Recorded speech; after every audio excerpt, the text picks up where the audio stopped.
Muy buenos días, bienvenidos a este webinar Proceso Constitucional, ¿a qué debemos estar atentos? Quiero agradecer especialmente a quienes nos acompañan de Arica a Punta Arenas, socios de la Cámara Chilena de la Construcción. Pero antes de dar inicio a la actividad, quiero pedirle a don Alfredo Chavarría, vicepresidente de la Cámara Chilena de la Construcción, que nos dé unas palabras de bienvenida. Gracias, Pablo. Bueno, muy buenos días a todos, a los que nos acompañan aquí en el auditorio y todos los que están vía streaming.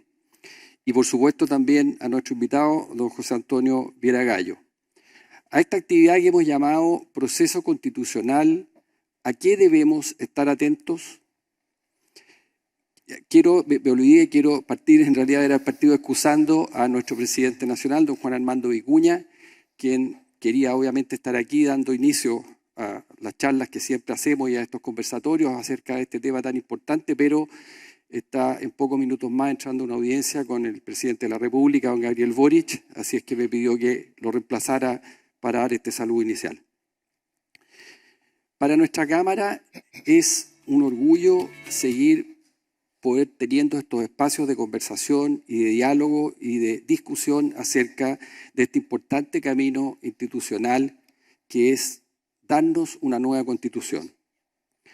Lo haremos con las mismas ganas y entusiasmo que lo hemos hecho en los dos procesos anteriores, el que fue en el segundo gobierno de la expresidenta Michelle Bachelet, en que participamos activamente, participamos en los cabildos en esa oportunidad, hicimos muchos conversatorios y elaboramos muchos documentos que aportamos, y posteriormente en el proceso que terminó el 4 de septiembre del año pasado, en que también colaboramos activamente y con iniciativas populares de norma, como todos ustedes recordarán. Valoramos como gremio que empecemos de nuevo este proceso y sobre todo estas características en que hay por un lado un aporte técnico, por llamarlo de alguna forma, que es lo que encarna en alguna forma la comisión experta, que actualmente ya está en funcionamiento, el Comité Técnico de Admisibilidad y, por supuesto, el aporte de la representación popular y política de los consejeros constitucionales que serán electos en mayo próximo. Tenemos altas expectativas frente a este nuevo proceso y esperamos que los encargados de llevar adelante este proceso puedan conducir un diálogo de calidad con participación de todos y que le propongan finalmente al país un texto constitucional que genere, creo que es lo que todos buscamos, una unión, una mayor cohesión social y que permita establecer y darnos las condiciones de estabilidad para que el país pueda progresar en las próximas décadas con el objetivo de mejorar la calidad de vida de nuestras personas, que ese es el objetivo central que debemos tener para el progreso de nuestros ciudadanos. Quiero agradecer especialmente a José Antonio Vieragallo, quien desde su experiencia y conocimientos en esta materia nos va a ayudar a comprender mejor las etapas y en qué consiste este proceso y especialmente las implicancias que esperamos que esto tenga sobre nosotros. Espero que este espacio que estamos iniciando aquí sea muy provechoso para todos ustedes y por supuesto seguiremos encontrándonos durante todo este proceso con otros encuentros y conversatorios para poder ir avanzando en la materia. Muchas gracias. Muchas gracias, Alfredo. A continuación, vamos a dar inicio a la actividad. Como les decía, este webinar lo hemos llamado Proceso Constitucional, ¿a qué debemos estar atentos? El objetivo de este webinar es comprender de manera pedagógica, sencilla, de qué se trata el proceso, los órganos que intervienen, sus funciones, los plazos de funcionamiento. Y para eso tenemos a un gran invitado, nos acompaña José Antonio Vieragallo, con una destacada trayectoria política, ha sido embajador, diputado, ministro de Gobierno, ministro del Tribunal Constitucional, se ha desarrollado en la academia y también como abogado. José Antonio nos dará realizará una presentación de unos 20-25 minutos y luego abriremos el espacio para realizarle preguntas y profundizar sobre lo que él nos quiere presentar hoy. Bienvenido, José Antonio. Muchas gracias. Muchas gracias. Adelante. Bueno, quiero comenzar agradeciendo a la Cámara Chilena de la Construcción por esta oportunidad, saludar a sus autoridades, a los socios y a todas las personas que están siguiendo este encuentro. Bueno, partamos, digamos, por los antecedentes del proceso. En el mes de diciembre del año pasado, las principales fuerzas políticas con representación parlamentaria y algunos movimientos en formación suscribieron lo que se llama el Acuerdo por Chile, donde se daba el puntapié inicial a esta nueva etapa del proceso constituyente, luego del rechazo a la propuesta que había formulado la Convención Constitucional anterior.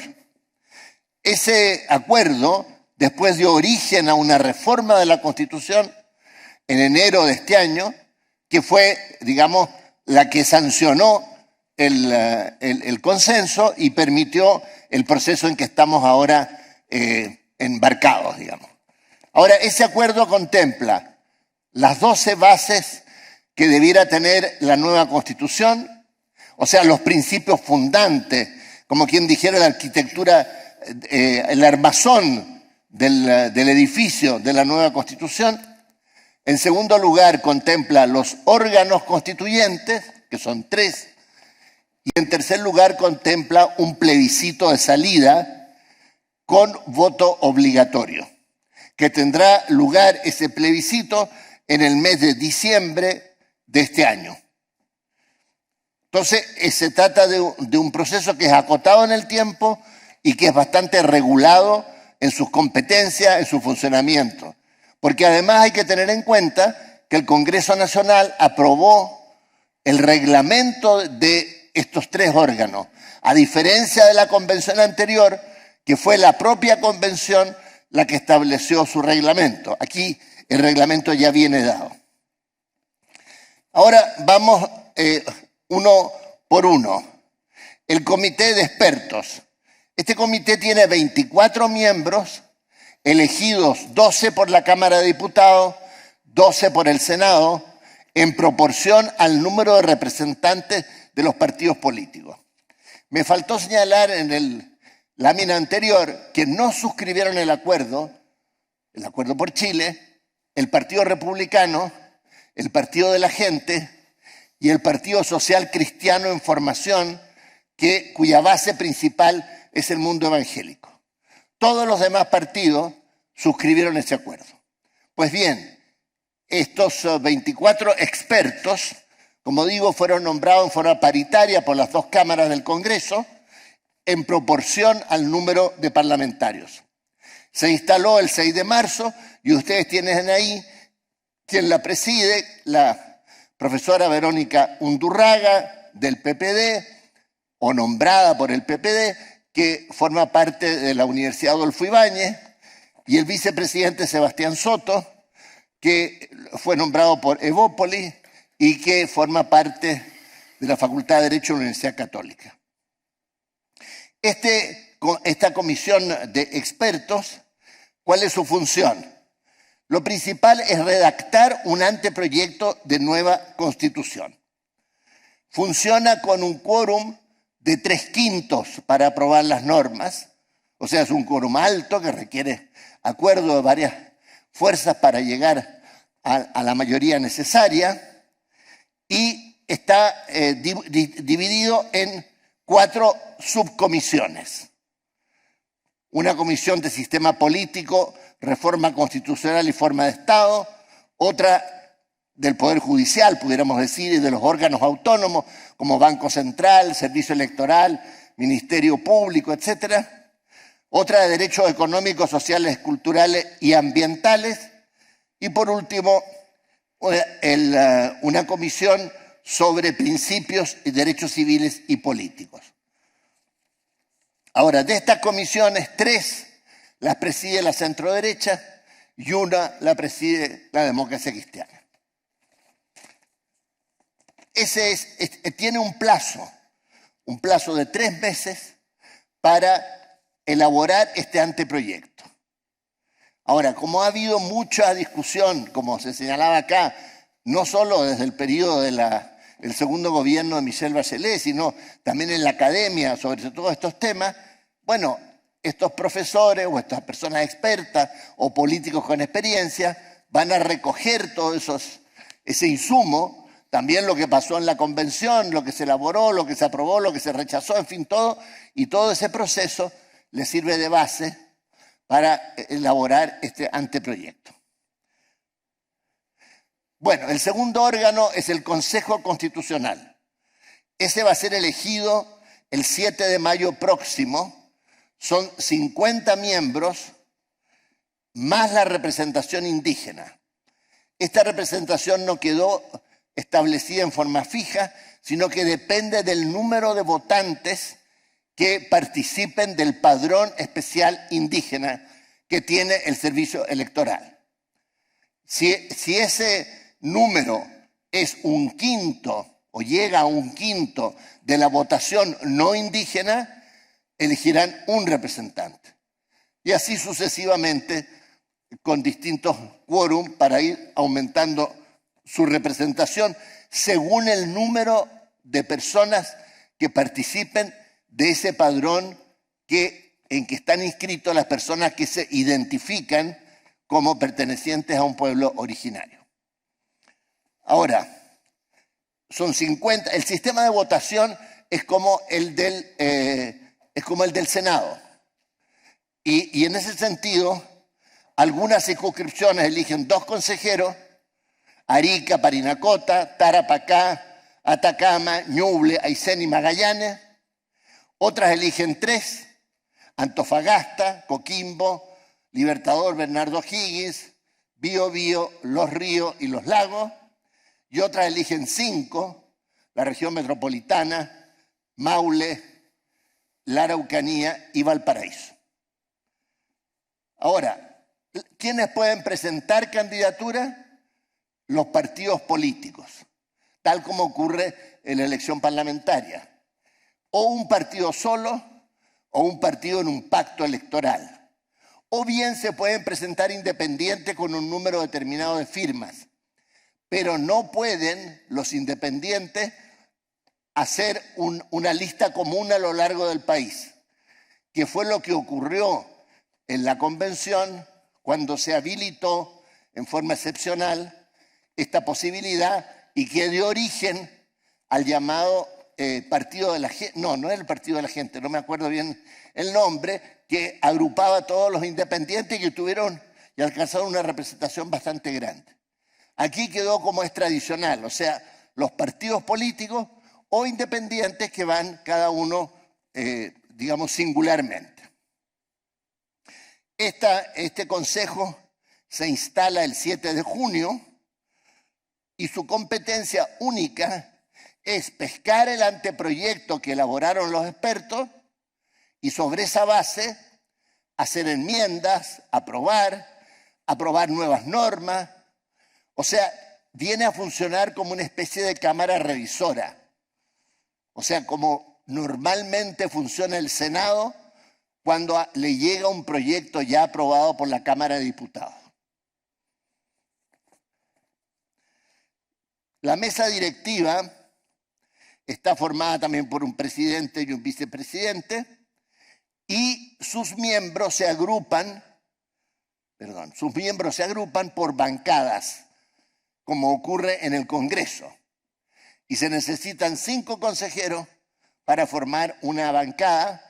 No pueden quedar consejeros sueltos y no puede un consejero pertenecer a más de un grupo. Tendrá las mismas comisiones que la comisión de expertos, o sea, las 4 que ya nombramos, y su quórum de funcionamiento y de aprobación de las normas es el mismo. Tiene un plazo de 4 meses para resolver sobre el anteproyecto que le fue planteado por los expertos. Ahora, aquí viene una novedad en lo que se refiere a la tramitación si uno lo compara con el Parlamento. Y claro, es una cosa ya un poco más, no digo complicada, pero son cosas propias de los trámites legislativos. Para aprobar las normas del anteproyecto, este Consejo requiere 3/5 de sus miembros en ejercicio. Y para rechazarlas, 2/3. Entonces puede ocurrir, y va a ocurrir seguramente, que haya normas que no se van a poder aprobar pero tampoco se van a poder rechazar. Esto es una cosa que no ocurre normalmente en el Parlamento. Entonces, esas normas que no han sido ni rechazadas ni aprobadas pasan a una comisión mixta formada por 6 consejeros, 6 expertos, que igual como ocurre en las comisiones mixtas parlamentarias, tienen que proponer una solución a esta diferencia que se ha producido. Me faltó decir que en el Consejo pueden participar los expertos, pero solo con derecho a voz. O sea, pueden ir a defender sus posiciones, pero no pueden votar. O sea, solo votan las personas que elegiremos el 7 de junio. Por último, y esto no ocurría en la convención, y yo creo que fue uno de los grandes defectos de la convención, el reglamento establece que el Consejo tendrá una votación final del texto. O sea, no se va a aprobar solo norma por norma, sino que armado ya todo el paquete, digamos, de lo aprobado, habrá un momento en que los consejeros tienen que pronunciarse sobre el texto en su conjunto. Y eso es muy importante porque pudiera ser que se vayan aprobando normas que para un cierto sector sean imposibles de aceptar y entonces, sin embargo, quedan como casados porque se va, como quien dijera, como un sedazo, se va así, o como un salame, para decirlo de forma un poco simple, solo pedazo por pedazo. Llega un punto en que al final le dicen a los consejeros, mire, este es el texto de nueva Constitución. ¿Usted lo aprueba o lo rechaza? Y necesita 3/5. Esa perspectiva de una votación general favorece el consenso, porque todos estarán diciendo en el debate, mire, yo tengo ciertos límites. O sea, yo puedo aprobar un montón de cosas, pero si ustedes me aprueban estas otras, lo que yo ya aprobé no vale. O sea, se produce como una suerte de condicionamiento mutuo, de líneas rojas que nadie puede sobrepasar. Después viene el tercer órgano, que es el Comité Técnico de Admisibilidad, que ya entró en funcionamiento, formado por 14 abogados, nombrados por el Congreso, que lo preside la profesora Ana María García de la Universidad de Chile, nombrada por Evópolis, y vicepresidente Claudio Grossman, que fue decano de la American University, muy conocido por los chilenos porque fue el representante nuestro al final en la disputa con Bolivia sobre la negociación o no de una salida al mar. Este comité lo que tiene que hacer es como un tribunal. Lo que tiene que hacer es resolver los requerimientos que le hagan un número determinado de expertos o de consejeros, 1/5 de consejeros o 2/5 de expertos, cuando una norma aprobada en una comisión o en el plenario, a juicio de los reclamantes, vulneraría las bases fundamentales aprobadas en ese acuerdo por Chile y que están incorporadas en la reforma de la Constitución. O bien, y este es un tema jurídicamente un poco más complejo, cuando se ha omitido tratar en forma sustancial, adecuada, etcétera, algunos de los principios de esos 12 principios. Bueno, ese comité no sé cuánto trabajo tendrá, dependerá de los reclamos que haya. Sí puedo decir que en sus primeras sesiones, desde un punto de vista jurídico, lo que se ha discutido es cuándo se produce la hipótesis de una omisión. Porque la contravención entre una norma y los principios es bastante claro. Es menos claro cuando alguien pudiera eventualmente reclamar y decir, mire, es que se omitió la consagración adecuada de este principio. Y eso dicen ellos que se van a poner de acuerdo para regularlo. Además de eso, se repite una norma que había en la reforma anterior para la convención, que por vicios esenciales de procedimiento, o sea, si se falta el reglamento en forma abierta, pueden los consejeros o los expertos reclamar ante la Corte Suprema. Lo normal habría sido que hubieran puesto el Tribunal Constitucional, pero bueno, por distintos avatares que han ocurrido en el país, al final decidieron la Corte Suprema, la cual designa 5 ministros por sorteo para resolver cada uno de los casos. O sea, no es que haya 5 ministros permanentes, sino que cada caso se va sorteando y así se evita que haya, digamos, una inclinación en favor de un sector o de otro. Bueno, el reglamento establece también una participación ciudadana. Y este capítulo puede ser interesante para los miembros de la Cámara que quieran hacer llegar sus sugerencias, sus posiciones, sus planteamientos, etc. El sistema de participación está organizado por la Universidad Católica de Chile y por la Universidad de Chile.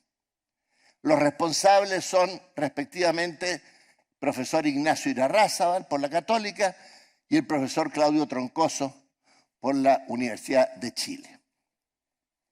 Ellos constituyen una Secretaría de Participación Especial, ad hoc, que tiene a su cargo organizar todo el sistema. Lo primero que van a hacer es que a la comisión de expertos les van a entregar una especie de síntesis de todo lo que se ha discutido en los últimos años proveniente de la participación ciudadana respecto de la nueva Constitución, tanto en el periodo de Michelle Bachelet II como en el periodo de la Convención Constitucional. O sea, en el fondo, a la comisión de expertos no está prevista que lleguen oficialmente a través de esta comisión planteamientos de la ciudadanía. Pero una vez evacuado el anteproyecto por la comisión de expertos, ahí entra en funcionamiento de verdad el sistema de participación, que contempla 4 instancias. La primera es la iniciativa popular de norma. Esto significa que a través de una plataforma digital que tiene o va a tener esta comisión, un grupo de ciudadanos se puede organizar con un número determinado de firmas para hacer llegar al Consejo Constitucional un planteamiento, el que sea. Pero ese planteamiento no puede ser general, sino que tiene que concluir con una propuesta de norma constitucional.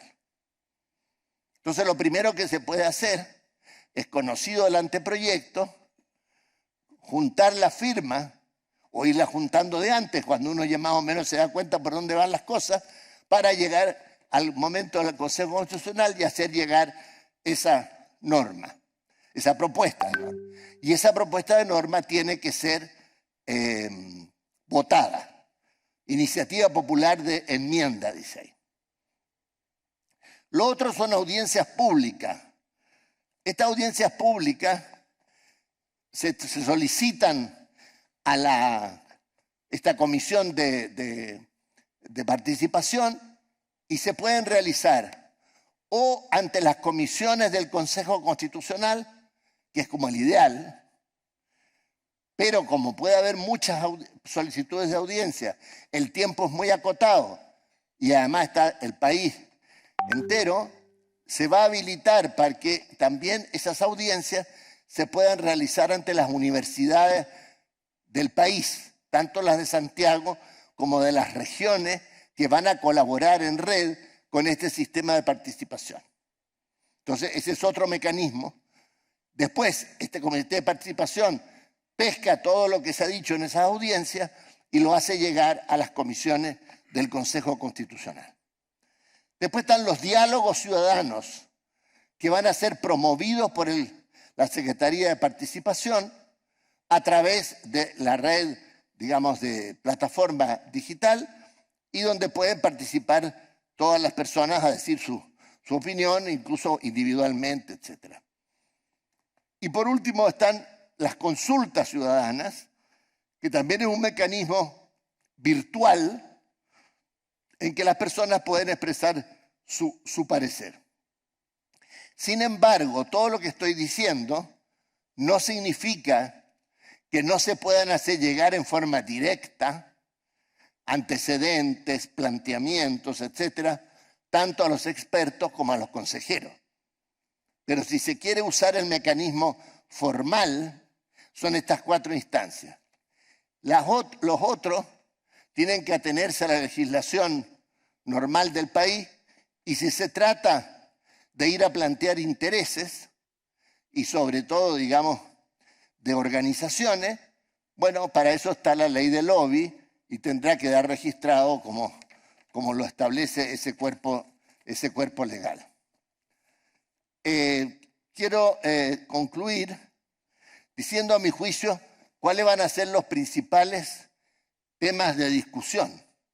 A mi juicio, puedo estar equivocado. Yo creo que va a haber una discusión que ya se nota en la prensa sobre el concepto de Estado Social y Democrático de Derecho. Ese concepto está en la Constitución alemana, en la Constitución española y en varias otras. Entonces lo que se va a discutir es hasta dónde y cómo se implementa ese concepto que supone no solo que el Estado es un árbitro entre individuos que interactúan entre sí, sino que el Estado además se compromete con los principios que la Constitución establece para irlos realizando, como se solía decir don Patricio Aylwin, en la medida de lo posible, pero con la voluntad real de quererlos realizar.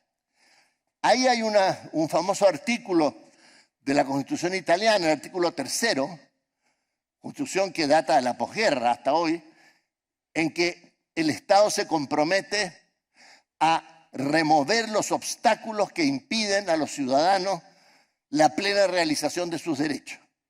Eso fue retomado por la Constitución española después del franquismo, y en el caso de Chile existe un artículo más o menos similar de la reforma constitucional del año 71, imaginen cuánto tiempo atrás.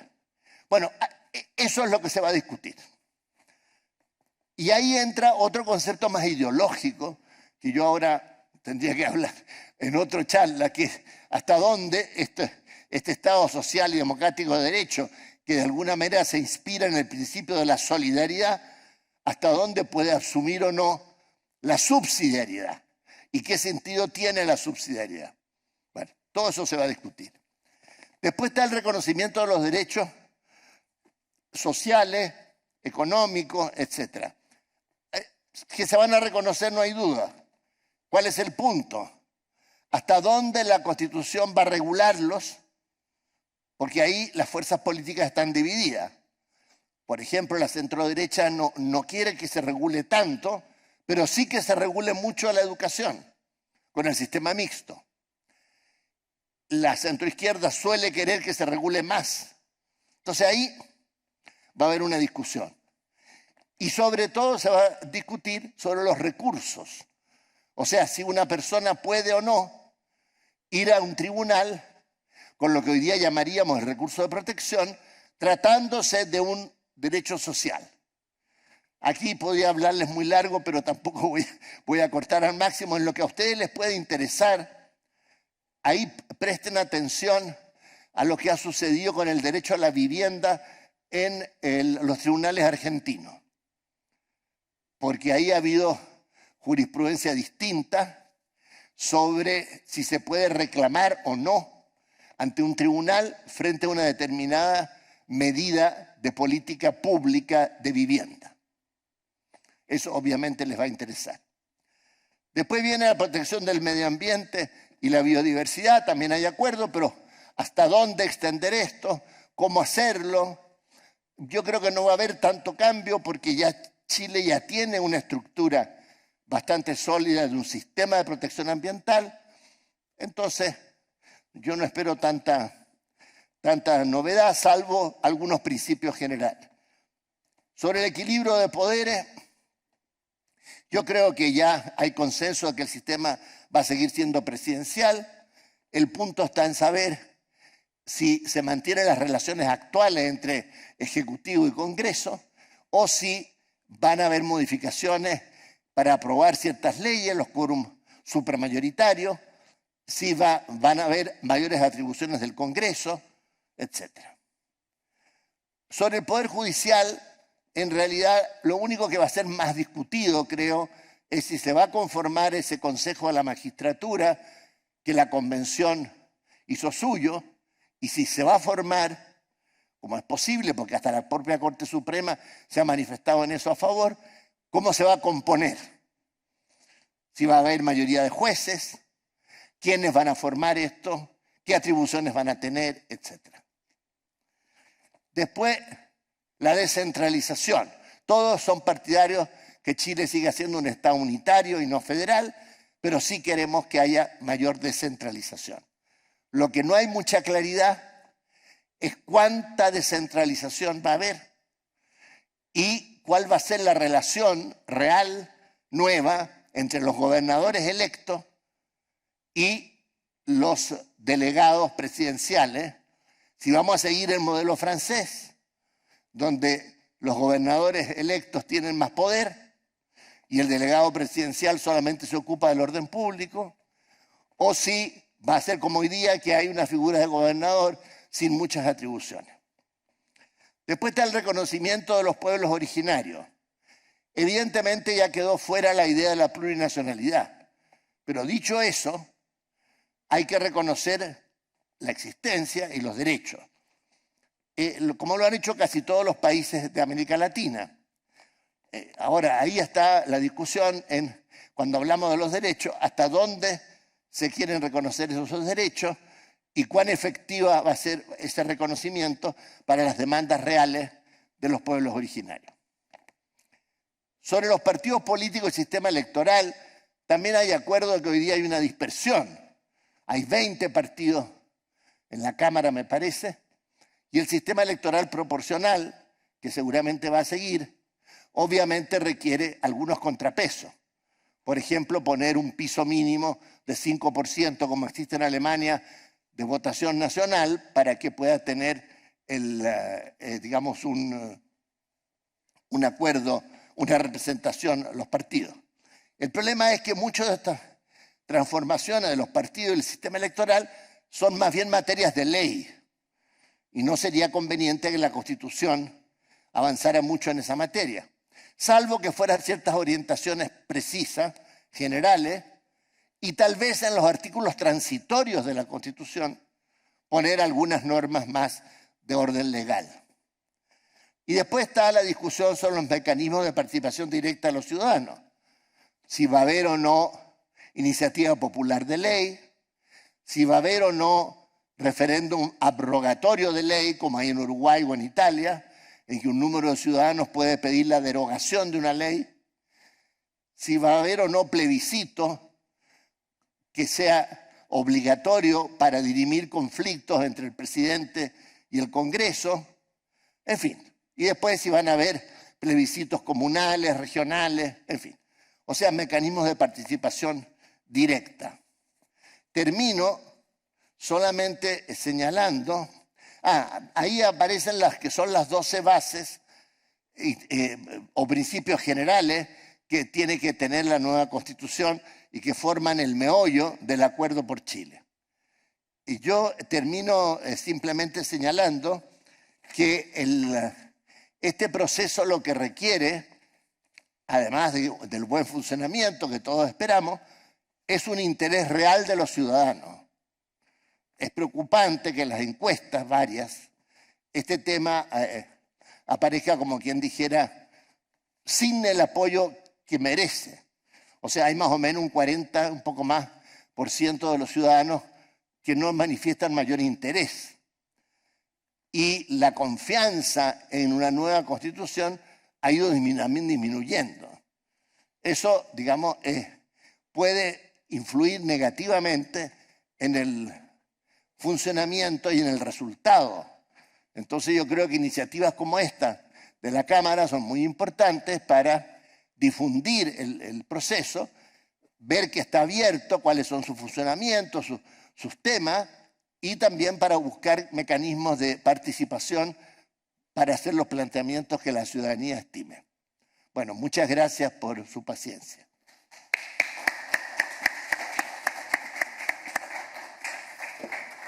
Muchas gracias, José Antonio, muy interesante y además valoramos mucho el esfuerzo de hacer sintético algo que es complejo, que es extenso, que tiene muchas aristas y que por lo mismo yo creo que va a motivar una conversación.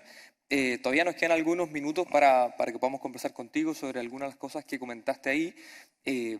Yo tengo un par de preguntas cuyo objetivo es simplemente motivar la conversación y motivar a que los socios que nos acompañan, ya sea presencialmente como también de manera virtual a través del chat, nos puedan hacer llegar sus preguntas.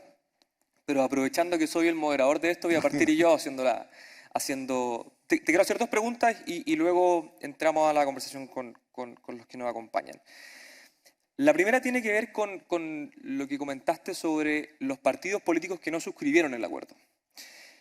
Es posible pensar, ya decía, yo lo he leído al menos en la prensa, que esos partidos políticos van a jugar un rol tensionador respecto al proceso. A pesar de que ellos llevan candidatos, es probable que muchos de ellos pongan en cuestión, han dicho algunos, la legitimidad del proceso o que este es un proceso que no se hace cargo adecuadamente de las demandas ciudadanas, las razones que sean. Entonces, lo que te quería preguntar, y esa es mi primera pregunta, es ¿cómo crees tú que este proceso, para ser exitoso, debería relacionarse o enfrentar esas críticas que probablemente van a llegar y probablemente van a llegar de esos partidos políticos que no suscribieron el acuerdo? ¿Cómo crees tú que ahí el juego de la legitimidad, cómo deberíamos ponderarlo, cómo deberíamos entenderlo? A ver, respecto del Partido Republicano, en la comisión de expertos tiene solo un representante. Entonces yo creo que la función o el papel del profesor que fue nombrado por el Partido Republicano difícilmente va a tener ambiente como para tener una posición más de confrontación. El Partido de la Gente no tiene representantes en la comisión de expertos. Y el partido, ¿cómo se llama?, evangélico, tampoco. En los consejeros eso no lo sabemos, porque evidentemente esos dos partidos, más el Partido Social Cristiano, que ha presentado como independientes a 2 personas por regiones del sur. Entonces, no sabemos cuál va a ser la representación que el Partido Republicano, que el Partido de la Gente, que el Partido Social Cristiano puedan tener en este último vía independiente, puedan tener en el Consejo. Entonces, digamos, estamos en eso, digamos, solamente conjeturando. Pero en la medida en que haya como quien dijera, un respaldo ciudadano sólido a las deliberaciones que están teniendo lugar, si eso es real, es probable que los partidos que no suscribieron vayan también, como quien dijera, aceptando el proceso y teniendo una participación más constructiva.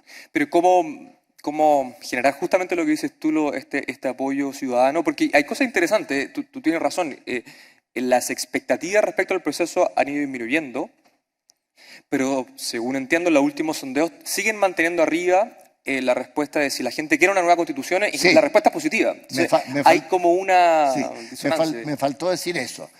Todas las encuestas indican que la gente quiere una nueva constitución.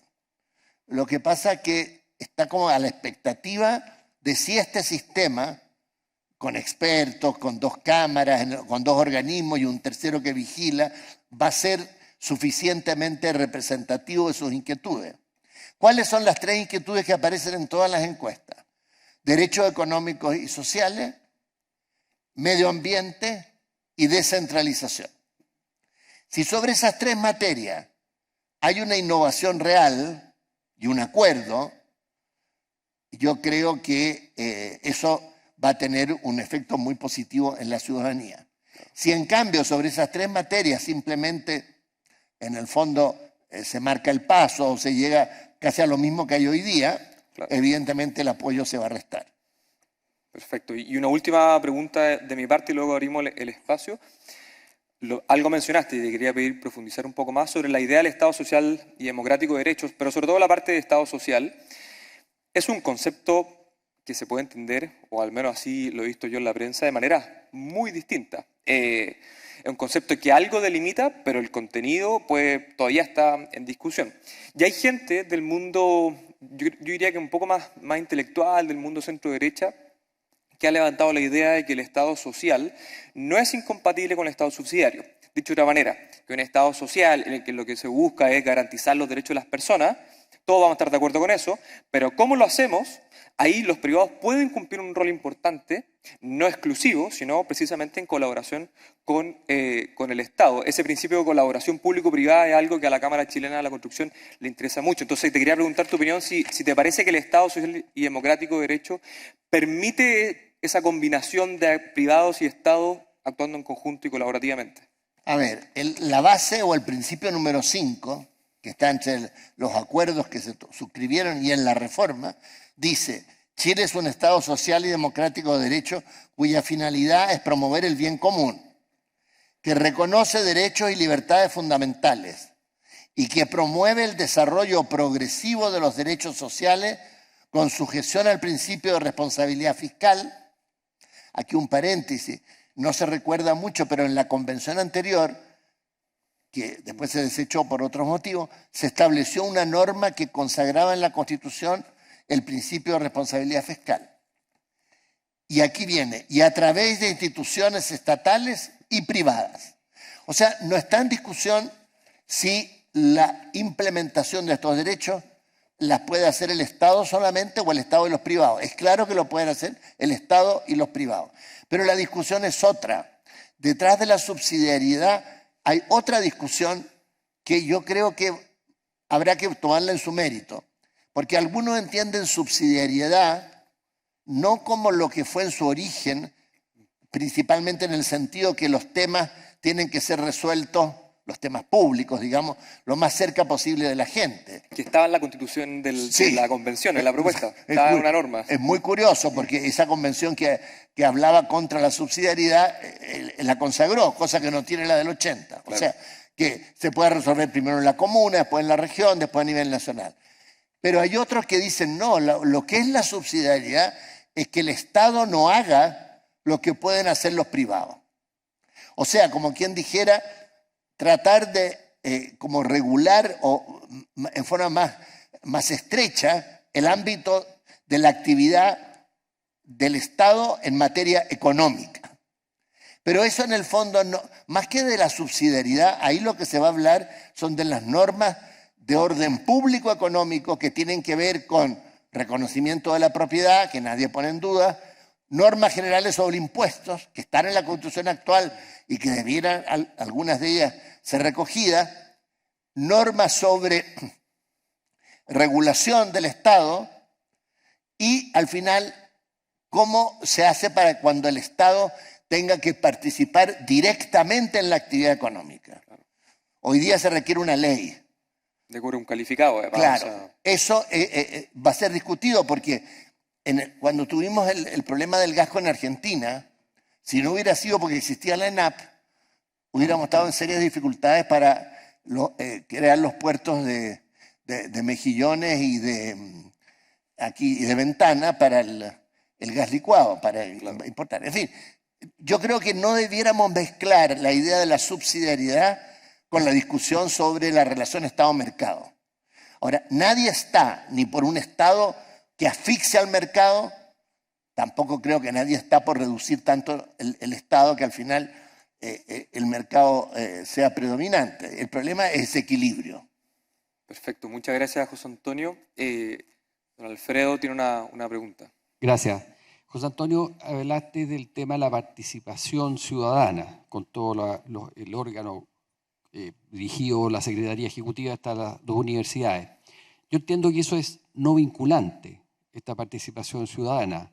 O esa es la pregunta, digamos, o hay en algunos de los estamentos como la Iniciativa Popular de Normas y con algún número de firmas requieren o tienen algún grado de vinculación, porque lo que nos pasa, que nos pasó en los dos procesos anteriores, que participamos activamente, hicimos participar a nuestro sector y mucho más amplio, ¿no es cierto?, y fueron desechadas muchas de ellas de plano, entonces eso desincentiva un poco a volver a participar. Es muy reciente la experiencia en que no nos resultó.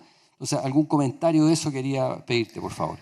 Voy a interrumpí porque hay una pregunta en el chat muy parecida y voy a aprovechar de leerla, una pregunta que hace Sergio Cabañaro que dice, en la convención, las iniciativas populares de norma, si superaban los 15.000 apoyos, obligaban a ser tratadas por la sala. Desgraciadamente jamás fueron consideradas, o si se quiere, fueron desechadas antes de discutirse. En este nuevo proceso, ¿hay garantías de que se tratarán debidamente?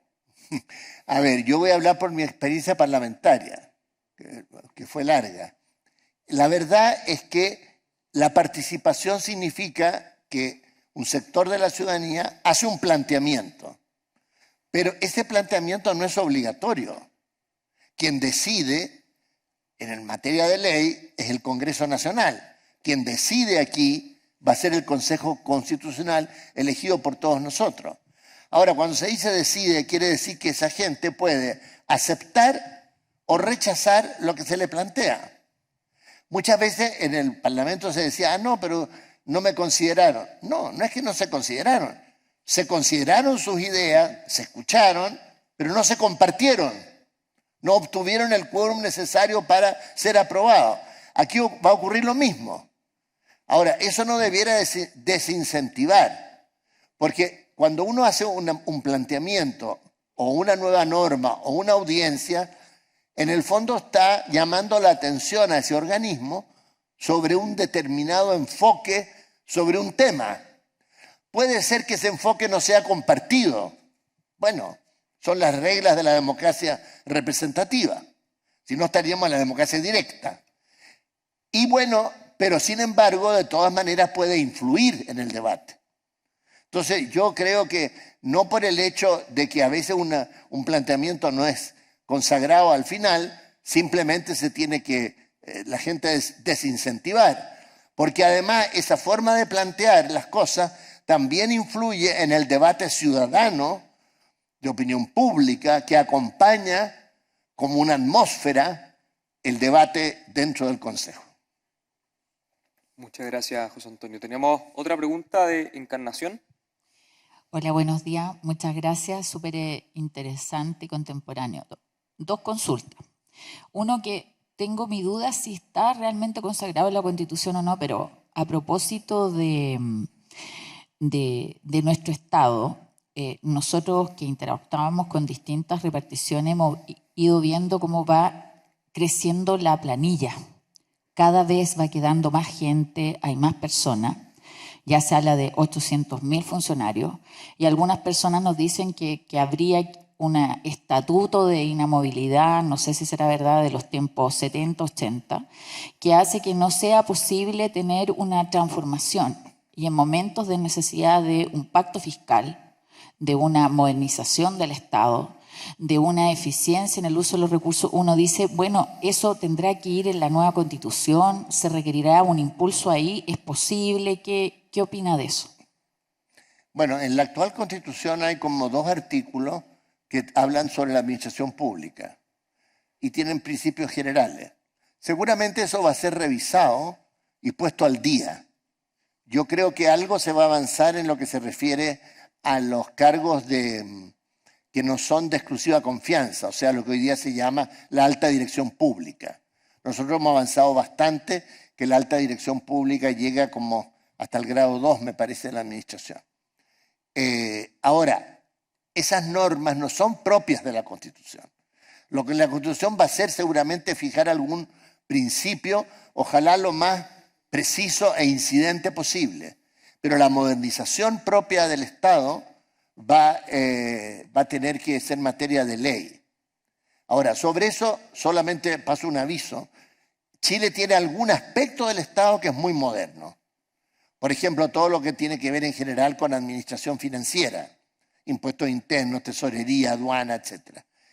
Y tiene otros aspectos, en cambio, que son mucho más anticuados. En general, por ejemplo, la administración de justicia se ha modernizado bastante también, para lo que era en mi época, digamos. Entonces, el Estado chileno está como a mitad de camino. Tiene aspectos muy modernos y aspectos muy atrasados. Y se nota mucho el atraso, sobre todo a nivel municipal. No en las grandes municipalidades que son ricas, pero me refiero a la municipalidad mediana o pequeña. Pero eso no es materia constitucional. Muchas gracias por la pregunta y por la respuesta. Entiendo que hay una pregunta ahí arriba. Hola, buenos días. Muchas gracias, don José Antonio, por su presentación. Muy clara, la verdad. Mi nombre es Francisco Cerón y mi pregunta va muy ligada a la que hizo Alfredo. La Cámara siempre se ha destacado por ser un aporte a los distintos desafíos que nos va presentando el país, ¿no? Para el segundo gobierno de la presidenta Bachelet, la Cámara desarrolló un documento que se llamó Pilares para construir un mejor Chile para todos, cuando estaba la discusión sobre reforma constitucional. Y para esta última etapa de cambio constitucional, la Cámara incluso formó una comisión de Constitución y Democracia, donde sacamos un documento que se llama Construyamos un país para todos, y se tocan distintas temáticas como derechos sociales, medio ambiente, educación, pueblo originario, etc. Entonces, mi pregunta, don José Antonio, es: ¿cuál cree usted que es el mecanismo más eficiente para poder presentar todo este esfuerzo que hemos realizado? Si es mediante la ley del lobby, directamente con los convencionales, o bien lo que usted proponía sobre, o lo que plantea esta posibilidad de presentarnos a través de las universidades, ¿no? A través de las iniciativas populares. Y una segunda pregunta, disculpe el exceso de confianza, tenemos unos expertos que van a desarrollar esta constitución, ¿no? Expertos constitucionalistas. Pero en las distintas temáticas, ¿ellos se apoyan en expertos? Por ejemplo, en temas de vivienda, ¿quiénes los apoyan o quién los están aconsejando en temas de educación, etcétera? Muchas gracias. Sí, sobre el primer punto, yo me aseguraría que la Comisión de Participación incluya ese documento o los planteamientos que ahí están, que ustedes ya realizaron, en los antecedentes que le van a entregar a la comisión de expertos. O sea, lo primero que haría sería tomar contacto con la comisión de participación para ver cómo ellos incluyen lo que ustedes hicieron. Pero además de eso, que ustedes ese documento lo mandaría directamente a todos los expertos. Digamos, y eso no necesita ninguna trámite especial. Simplemente tener los correos y apretar el botón. Sobre el segundo punto, hay una cierta suma de dinero, que no es mucha, para que cada experto ahora, estamos hablando de los expertos en esta etapa, tenga asesoría constitucional. Y cada uno contrata a la persona que le parece, digamos. Entonces, todo eso se va a publicar como transparencia activa de la comisión de expertos. Yo no sé si ahí habrán técnicos en materia de vivienda o no, digamos. No lo sé. Lo que sí una recomendación que haría usted, yo creo que sobre educación las cosas están bastante claras, sobre trabajo ni qué decir. Sobre salud va a haber alguna mayor discusión, hasta dónde establecer o no un seguro único de salud en la Constitución, o dejar eso a la ley, o qué, en fin, ¿no? Yo creo que donde hay menos claridad es en la materia de vivienda. Y yo ahí recomendaría de que ustedes tal vez pudieran llegar a algún estudio de derecho comparado, de cómo está consagrado el derecho a la vivienda en distintas constituciones más modernas y qué efecto eso ha tenido, por ejemplo, en las políticas públicas de vivienda y sobre todo en los reclamos ante la justicia. Y sobre esto abro solo un paréntesis porque daría también para más. Hay que tener en cuenta además que la Corte Interamericana de Derechos Humanos está comenzando a conocer de materias de derechos sociales. En el caso de Chile, Chile ha sido condenado 2 veces por derecho a la salud. Bueno, son casos muy extremos, pero en fin, pero ha sido condenado, ha sido llevado y condenado. Y ha sido condenado una vez por derecho a la previsión, que son 40 o más profesores de Antofagasta que reclamaron lo que se llama la deuda histórica, y ganaron. Ahora, evidentemente el fallo es solo sobre esos 40, 80, en fin, no sé bien el número. Pero claro, eso tiene una repercusión enorme. Entonces, no creo que la Corte Interamericana haya fallado nada que tenga que ver con la vivienda.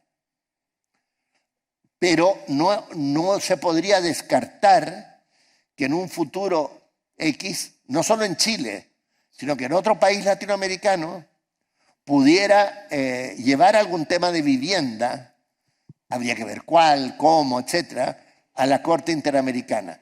Desconozco si la Comisión Interamericana de Derechos Humanos tiene procesando algún reclamo sobre la vivienda. Y por último termino diciendo que cuando Chile ratificó en el gobierno de Sebastián Piñera el convenio de San Salvador sobre los derechos económicos y sociales, que estaba pendiente por mucho tiempo, ahí se establecen también algunos reclamos, posibilidades de reclamos internacionales, pero no sobre la vivienda. O sea, yo que usted trataría como de profundizar más sobre este tema, porque yo creo que es bastante desconocido, tanto para los expertos como para después los consejeros. En el caso de Argentina que yo mencioné, sí hay por lo menos un fallo de la Corte de Apelaciones de Buenos Aires, que me parece que después fue revertido por la Corte Suprema, en que la Corte pretendía echar abajo alguna política de vivienda de un gobierno. Muchas gracias. Nos queda espacio para una pregunta, pero hay dos personas con preguntas. Entonces, lo que les propongo es que las juntemos. Entonces, entiendo que Francisco arriba quiere hacer una pregunta. Hay una pregunta en el chat que la leo y con eso podemos terminar. ¿Se escucha bien, cierto? Sí. Muchas gracias, don José Antonio. Mi consulta va por lo siguiente. O sea, un factor que influyó mucho en la propuesta anterior constitucional fue la extensión que tenía la propuesta en sí y lo detallista que era en abordar ciertas materias, ¿no? Lo que obviamente llevó a enfrentamientos entre las distintas fuerzas políticas y las posturas que tenían en cuanto a algunos postulados.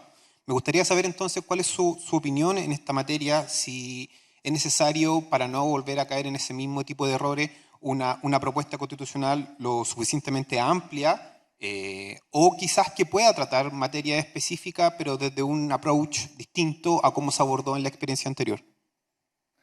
La pregunta de Carolina Rau en el chat era precisamente sobre lo mismo, así que vamos a juntar debidamente las preguntas. Mi opinión personal es que la Constitución debiera ser breve, precisa y flexible. Entre otros motivos, porque la sociedad está cambiando a una velocidad tan abismante. Pensemos solo en la inteligencia artificial.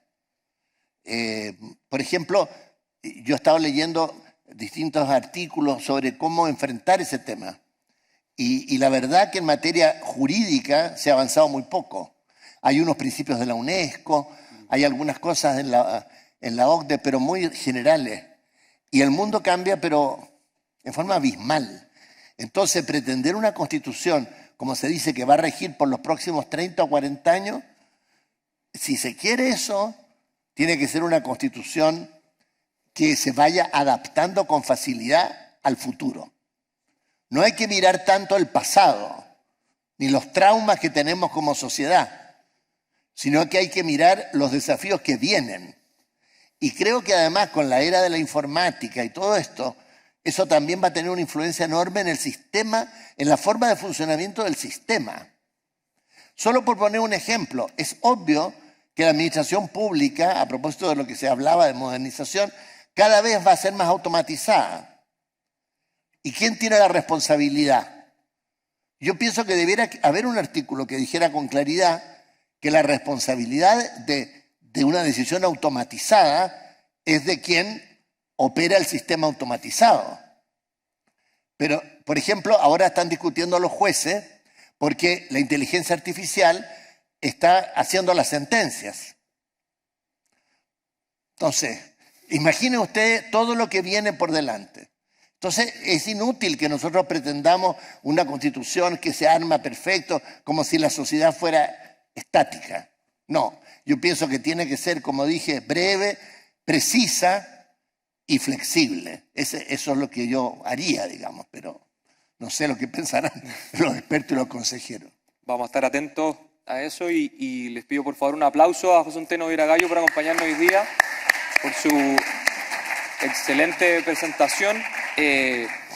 En este webinar, como dije en un comienzo, hemos querido tratar de manera lo más pedagógica, sencilla posible este proceso constitucional. Sin duda vendrán nuevas actividades, esperamos contar con José Antonio en las próximas y también con ustedes. Muchas gracias a los que se conectaron, a los que vinieron también presencialmente y nos seguiremos encontrando. Muchas gracias. Gracias a ustedes. Gracias.